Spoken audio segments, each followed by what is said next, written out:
తెలంగాణలో రాజకీయ శక్తులు ఇంటెలిజెన్స్ విభాగాన్ని అడ్డుగా పెట్టుకొని సాగించిన అక్రమాలు ఒక్కటొక్కటిగా వెలుగు చూస్తున్నాయి. ప్రణీత్ రావు అరెస్ట్ తర్వాత విచారణలో బయటకు వస్తున్న అంశాలు పాలనా వ్యవస్థని నివ్వెరపోయేలా చేస్తున్నాయి. ఇక ఫోన్ ట్యాపింగ్ కోసం కొన్ని జిల్లాలు స్పెషల్ సెటప్లు ఏర్పాటు చేశారంటే జరిగిన అక్రమం ఏ స్థాయిలో ఉందో అర్థమవుతోంది. ఇక ప్రత్యేకంగా ప్రస్తుత ముఖ్యమంత్రి రేవంత్ రెడ్డికి సంబంధించిన సమాచారం, ఆయన అనుచరులకు సంబంధించిన ఫోన్లపై ఎక్కువ దృష్టి సారించారు. ఇక కాంగ్రెస్ బీజేపీ నేతల కదలికను ఫోన్ ట్యాపింగ్ల ద్వారా సమాచారం తెలుసుకుని నీడలా వెంటాడారు. దీనిలో మీడియా రంగానికి సంబంధించిన వ్యక్తులు కూడా ఉన్నారు. దర్యాప్తులో రోజు రోజుకు కొత్త కోణాలు వెలుగులోకి వస్తుండడం విశేషం. ఇంకా ప్రణీత్ రావు అరెస్ట్ తర్వాత జరుగుతున్న పరిణామాలను మా ఇన్పుట్ ఎడిటర్ కోటిరెడ్డి అందిస్తారు. తెలంగాణలో రాజకీయ శక్తులు ఇంటెలిజెన్స్ విభాగాన్ని అడ్డుగా పెట్టుకుని సాగించిన అక్రమాలు ఒక్కటొక్కటిగా వెలుగు చూస్తున్నాయి. ఇక ప్రణీత్ రావు అరెస్టు తర్వాత విచారణలో బయటకు వస్తున్న అంశాలు పాలనా వ్యవస్థనే నివ్వెరపోయేలా చేస్తున్నాయి. ఇక ఫోన్ ట్యాపింగ్ కోసం కొన్ని జిల్లాలు స్పెషల్ సెటప్లు ఏర్పాటు చేశారంటే జరిగిన అక్రమం ఏ స్థాయిలో ఉందో అర్థమవుతోంది. ఇక ప్రత్యేకంగా ప్రస్తుత ముఖ్యమంత్రి రేవంత్ రెడ్డికి సంబంధించిన సమాచారం, ఆయన అనుచరులకు సంబంధించిన ఫోన్లపై ఎక్కువ దృష్టి సారించారు. ఇక ఓవరాల్ ఇదే అంశానికి సంబంధించి మరింత సమాచారం మా ఇన్పుట్ ఎడిటర్ కోటిరెడ్డి అందిస్తారు. ఇక కోటిరెడ్డి, మనం చూసుకుంటే ఇక గత ప్రభుత్వ హయాంలో ప్రణీత్ రావు గురించి సంబంధించిన అంశాలు, అవకతవకలు, దీనికి సంబంధించి ప్రణీత్ రావుని నిన్న అరెస్ట్ చేయడం కూడా జరిగింది. ఇప్పుడు సీఎం రేవంత్ రెడ్డికి సంబంధించిన విషయాలు కూడా, ఆయన ఫోన్ ట్యాపింగ్ విషయాలు కూడా తెరపైకి వస్తున్నాయి. కొత్తగా అంటే కొత్త అంశాలు తెరపైకి వస్తున్నాయి. దీనికి సంబంధించి అప్డేట్.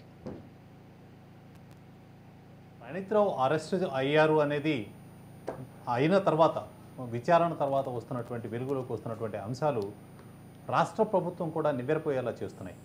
ఎందుకంటే ఇంటెలిజెన్స్ విభాగం ఒక పవిత్రమైనటువంటి విభాగం. రాష్ట్రంలో జరుగుతున్నటువంటి అసాంఘిక శక్తుల్ని నియంత్రించడం కోసం మాత్రమే దీన్ని ఉపయోగించాలి. అయితే 4 ప్రమోషన్లు తీసుకొని అడ్డదారిలో డిఎస్పీ స్థాయికి ఎదిగినటువంటి ప్రణీత్ రావు కేవలం అంటే ఇంటెలిజెన్స్ చీఫ్గా ఉన్నటువంటి ప్రభాకర్ రావుకి బంధుత్వం, అలాగే వరంగల్కు సంబంధించినటువంటి ఒక మాజీ మంత్రికి సంబంధించినటువంటి బంధుత్వం కూడా తనకు ఉంది. వీటిని అవకాశంగా తీసుకొని డిఎస్పీ స్థాయికి 4 ప్రమోషన్లు తీసుకొని ఎదిగినటువంటి వ్యక్తి ప్రణీత్ రావు. ప్రణీత్ రావు మేజర్గా అంటే ఇంటెలిజెన్స్ బ్యూరోకి సంబంధించినంత వరకు కూడా ఆ డిఎస్పీ స్థాయిలో ఉండి ఎస్ఓటి లాగర్ రూమ్లో ఆపరేషన్స్ హెడ్గా ఉండడంతో అతన్ని ఏ విధంగా ఉపయోగించుకోవాలో ఆ విధంగా అటు అధికార యంత్రాంగం ఉపయోగించుకుంది, ఇటు రాజకీయ నాయకులు కూడా ఉపయోగించుకున్నారు. దాంతో అతను అంటే ఇంటెలిజెన్స్ విభాగం చేయాల్సినటువంటి విషయాలన్నింటినీ పక్కన పెట్టేసి తాను వేరే దారి మారి పూర్తిగా తాను చేయాల్సినటువంటి పనులన్నీ పక్కన పెట్టేశారు. పూర్తిగా ఏం చేశారు, గత ప్రభుత్వ హయాంలో ప్రధానంగా ఎన్నికలకు ఒక 6 నెలల ముందు నుంచి తను చేయాల్సినటువంటి విషయాలన్నింటినీ పక్కకు పెట్టేసి అటు బీజేపీ ఇటు కాంగ్రెస్కి సంబంధించినటువంటి నాయకుల ఫోన్లో ట్యాపింగ్ మొదలుపెట్టారు. అందులో ప్రధానంగా రేవంత్ రెడ్డికి సంబంధించినటువంటి ఇప్పుడు ముఖ్యమంత్రిగా ఉన్నటువంటి రేవంత్ రెడ్డి ఆ రోజున బీఆర్ఎస్ నాయకులకు సవాలు విసురుతూ ఉన్నారు.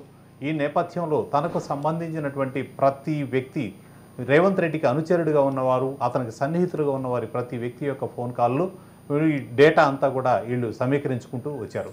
ఆ విధంగా చేయడం ద్వారా వాళ్ళ కదలికలపైన పూర్తి నిఘా ఉంచడమే కాకుండా ఎక్కడైనా డబ్బు పంపిణీలు కానీ ఇతర కార్యక్రమాలు కానీ ఇట్లాంటివి చేసే సందర్భాలు కూడా ఉన్నప్పుడు స్థానికంగా జిల్లాలో ఉన్నటువంటి పోలీస్ యంత్రాంగం మొత్తాన్ని కూడా అలర్ట్ చేయడం, అలాగే టోల్ గేట్ల దగ్గర వాళ్ళ వాహనాలను ఎక్కువసేపు నిలిపేలాగా వాళ్ళ మీద ఒత్తిడి చేయడం, ఇలాంటి కార్యక్రమాలన్నీ చేస్తూ వచ్చారు.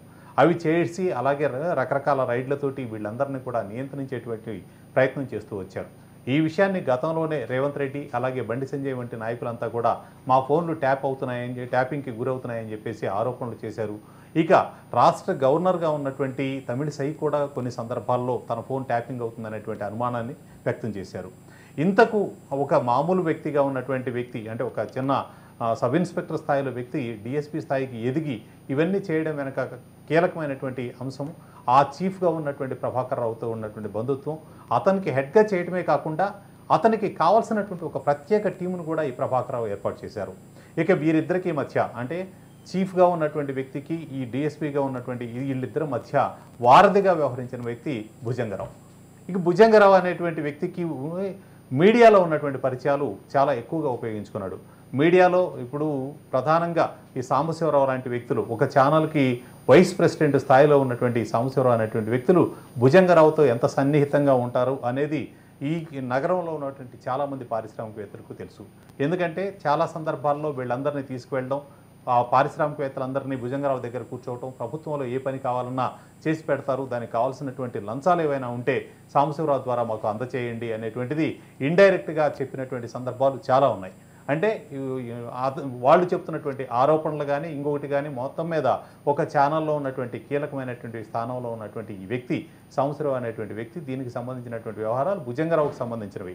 ప్రభుత్వంలో ఏ పని కావాలన్నా అది ఇంటెలిజెన్స్ నుంచి రావచ్చు, లేదా మిగతా విభాగాలకు కావాల్సినవైనా సరే నేరుగానే రాష్ట్ర ముఖ్యమంత్రికి లేదా కేటీఆర్, హరీష్ రావు లాంటి వ్యక్తులతోటి ఈయన సన్నిహితమైనటువంటి సంబంధాలు నెరిపాడు కాబట్టి ఎట్టి పరిస్థితుల్లో మీ పనులేవి ఆగకుండా చేసేటువంటి బాధ్యత భుజంగరావు గారు తీసుకుంటారు.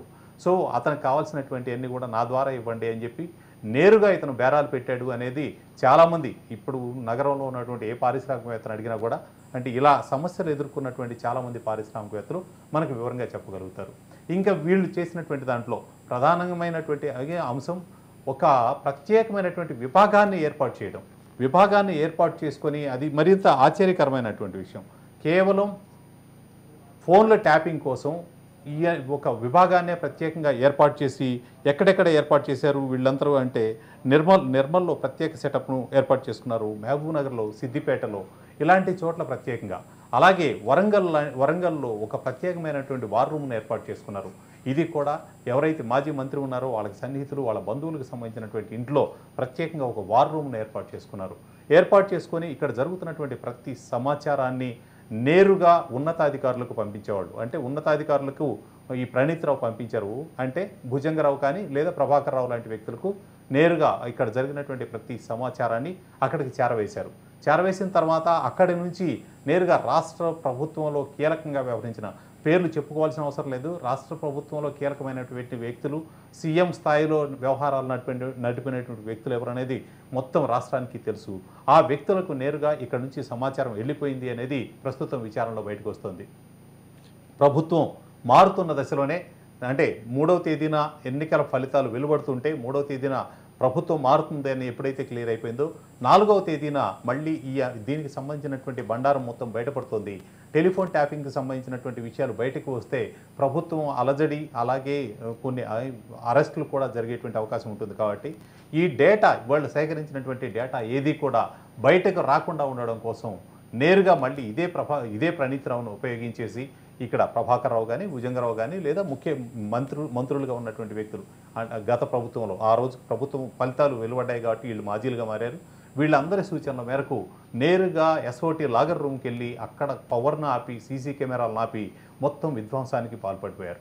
విధ్వంసం అంటే కూడా అక్కడ ఉన్నటువంటి దాదాపు 42 నుంచి 45 హార్డ్ డిస్కుల్ని కంప్లీట్గా ధ్వంసం చేయడం, ల్యాప్టాప్లు ధ్వంసం చేయడం, అందులో ఉన్నటువంటి డేటా మొత్తాన్ని ఆ డేటాలో కూడా మేజర్గా కాల్ డేటాకి సంబంధించింది అలాగే లొకేషన్కి సంబంధించినటువంటి అన్ని కూడా ఐఈఎంఐకి సంబంధించినవి ఇంటర్నెట్ ప్రోటోకాల్ డీటెయిల్స్ ఈ రికార్డు మొత్తాన్ని కూడా వాళ్ళు ధ్వంసం చేశారు. కోటిరెడ్డి మనం చూసుకుంటే ఇక తెర ముందైతే ప్రణీత్ రావు కనిపిస్తున్నారు, ఇక తెర వెనుక ఉన్న శక్తులుగా భుజంగరావు, ముఖ్యంగా సాంబశివరావు అలాగే కూడా ప్రభాకర్ రావు, వీళ్ళ పరిస్థితి ఏంటంటే ఈయన అయితే అరెస్ట్ చేయడం జరిగింది, ఇక వీళ్ళపై ఎప్పుడు యాక్షన్ తీసుకునే అవకాశం ఉంది?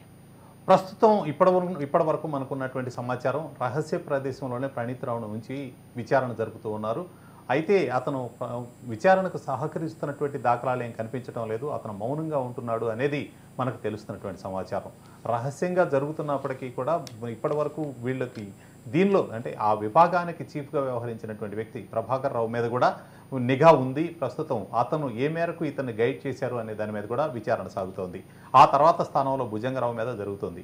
ఇక ఎన్నింటికి సంబంధించి ఒక మీడియా వ్యక్తిగా ఉన్నటువంటి సాంబశివరావు ఇప్పటికే ప్రతి చోట ఈ వార్తలు వస్తూ ఉన్నాయి.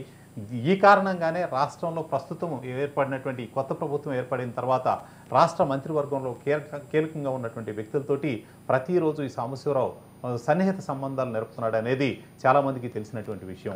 ప్రతిరోజు సాయంత్రం తన కార్యక్రమాలు పూర్తయిన తర్వాత లేదా ఛానల్లో తన వర్క్ పూర్తయిపోయిన తర్వాత ఇతను వెళుతుందంతా కూడా కొందరు మంత్రులకు సంబంధించినటువంటి వారి దగ్గరికి వెళ్ళి సన్నిహితంగా మెలగడానికి ప్రయత్నిస్తున్నారు. అంటే వాళ్ళకి ఈ విషయాలన్నీ తెలియవు, ఇందులో జరుగుతున్నది విచారణ జరిగి ఇతను నిందితుడు లేదా ఇతని మీద శిక్ష పడే పరిస్థితులు అయితే అతన్ని దూరంగా పెట్టే అవకాశం ఉంటుంది. కానీ సహజంగా వెళ్ళినప్పుడు ఒక మీడియాకి సంబంధించినటువంటి వ్యక్తిగా వాళ్ళంతా కూడా దగ్గర తీస్తున్నారు. తనకి అంటే జరగబోయేటువంటి ప్రమాదం గురించి తనకు ముందుగానే ముందుగానే కొన్ని సూచనలు ఉన్నాయి కాబట్టి ముందస్తు జాగ్రత్తగా వారందరినీ సన్నిహితుల్ని చేసుకునేటువంటి ప్రయత్నం చేస్తున్నాడు అనేది మనకు కనిపిస్తున్నటువంటి వాస్తవం. సో సాంబశివరావు కానీ, ప్రభాకర్ రావు కానీ, భుజంగరావు కానీ, ఇంకా దీని వెనుక ఉన్నటువంటి కొందరు అంటే ఏదైతే ఎస్ఓటి లాగర్ రూమ్లో ఆపరేషన్స్ హెడ్గా ఉన్నటువంటి ప్రణీత్ రావుకి ఒక టీముని ప్రభాకర్ రావు ఏర్పాటు చేశారో ఈ టీంలో ఉన్నటువంటి సభ్యులు మొత్తం కూడా ఈ విచారణను ఎదుర్కోవాల్సి ఉంటుంది. చూసుకుంటే ప్రణీత్ రావుని కొన్ని సెక్షన్స్ కింద అరెస్ట్ చేయడం జరిగింది. అటు 409 అయినా 427 అలాగే 201 ఇక 120B ఈ సెక్షన్స్ కింద ప్రణీత్ రావుని అరెస్ట్ చేశారు. ఒకవేళ ఇదే సెక్షన్స్ కి సంబంధించి ఒకవేళ సాంబశివరావు అయినా అటు భుజంగరావు అయినా ప్రభాకర్ రావు ఎవరైనా అరెస్ట్ చేయాల్సి వస్తే వీళ్ళకి ఏ సెక్షన్స్ వర్తిస్తాయంటారు? మొదటిగా అంటే ఈ సెక్షన్లో కొన్ని ఈ ఇంటెలిజెన్స్ చీఫ్ని ఆ తర్వాత భుజంగరావుకి ఇవన్నీ కూడా వర్తిస్తాయి. దీనికి సంబంధించినంత వరకు ప్రలోభాలకు గురి చేస్తున్నటువంటి కారణం ఒకటి. రెండు, కొన్ని సాక్ష్యాలు దొరకకుండా చేసుకునేటువంటి ప్రయత్నం కూడా ఇప్పటికే అంటే మీడియాలో ఉన్నటువంటి వ్యక్తి కాబట్టి కొన్ని ప్రయత్నాలు చేస్తున్నప్పటికీ కూడా ఇతన్ని కూడా ఇవి ప్రలోభాలకు గురి చేయడం అనేది కూడా తీవ్రమైనటువంటి నేరంగానే పరిగణిస్తారు. లంచం ఇవ్వడం ఎంత తీవ్రమైనటువంటి నేరమో లంచాలు తీసుకోవడం కూడా అంతే నేరము. ఈ అన్నింటికీ కారకుడైనటువంటి వ్యక్తిగా ఈ సాంబశివరావు మీద కూడా ఖచ్చితంగా వివిధ సెక్షన్లు ఉన్నాయి. దాదాపు ఐదు సెక్షన్ల కింద ఇతని మీద కూడా కేసు నమోదయ్యే అవకాశం ఉంది. అయితే విచారణలో ఇప్పటివరకు ప్రణీత్ రావు సహకరించకపోవడం వల్ల పూర్తిగా ఈ పేర్లకు సంబంధించినటువంటి వివరాలు బయటికి రాలేదు తప్పితే అతను కనుక ఏమాత్రం సహకరించినా లేదు అప్రూవర్గా మారినా కూడా ఇక్కడ ఉన్నటువంటి చాలామంది ఉనికి బయటపడిపోతుంది. అలాగే ప్రభుత్వంలో కీలకంగా వ్యవహరించినటువంటి కొందరు మంత్రులకు సంబంధించింది, అప్పుడు మంత్రులుగా వ్యవహరించారు, ఇప్పుడు మాజీలుగా ఉన్నటువంటి చాలామంది వ్యక్తులకు సంబంధించినటువంటి బండారం మొత్తం కూడా బట్టబయలు అయ్యేటువంటి అవకాశం ఉంది.